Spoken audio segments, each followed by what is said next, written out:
Well, I was surprised one day when I received a phone call and said, we are the Hope Funds for Cancer Research, and we would like to present you with an award for the research that you have conducted. And it was a very pleasant surprise, and of course I accepted. And that was 10, 11 years ago, and the rest is history. I love the Hope Funds for Cancer Research. I endorse the policies and philosophies that they have in terms of fostering young researchers in the cancer area, because I think that's where most of our greatest ideas for the future will come from.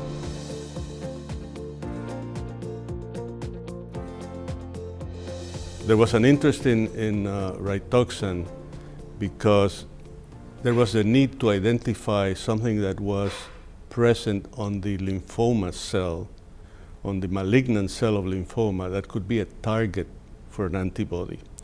And one of the antigens present on the surface of the lymphoma cell that was identified early on was the CD20 antigen.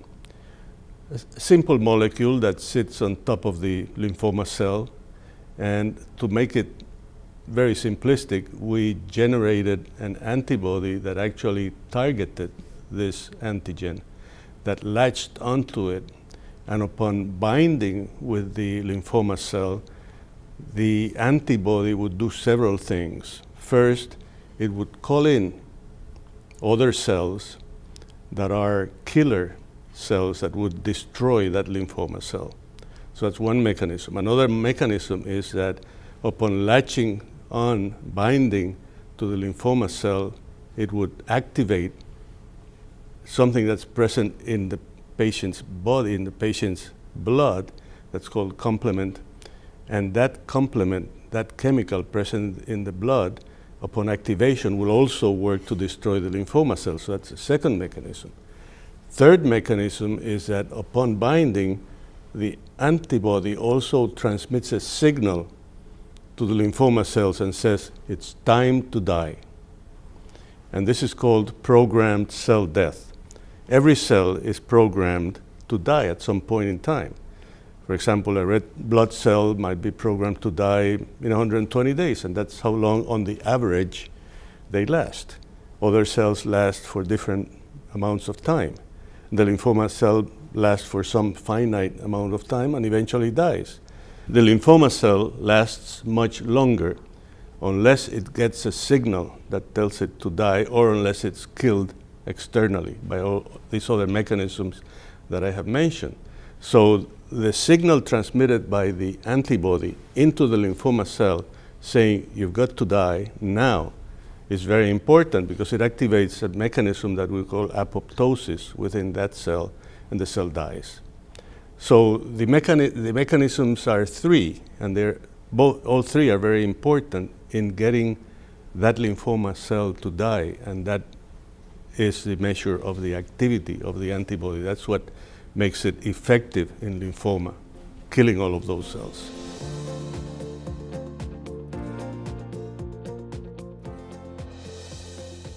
It is very satisfying. It's incredible, because it's been years now, and it never ends. Every day I hear someone else who has had this treatment and has been successfully treated and is doing very well.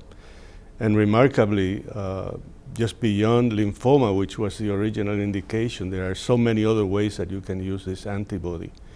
And it's even used in things like rheumatoid arthritis, or the autoimmune disorders like vasculitis, and patients are responding. And it all has to do not because it's an anti-lymphoma, but more basically because it's an anti-B cell antibody.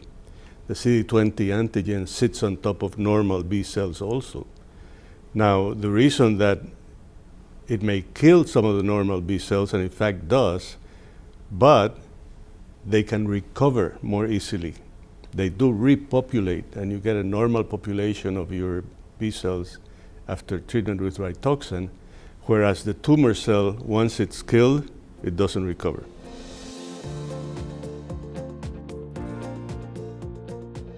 My wife and I, we have always felt that education is very, very important. So in general terms, in our charity endeavors, we have favored a lot of things that have to do with education.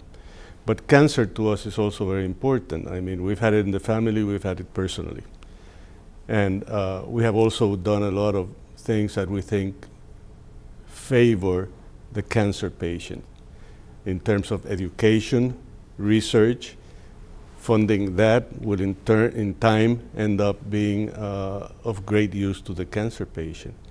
So we saw endowing a scholarship, a grant, an award for a young researcher, a very promising young researcher, giving them a 3-year award to further their laboratory research, where otherwise they would have had a great deal of difficulty in today's highly competitive environment with very limited funds available otherwise.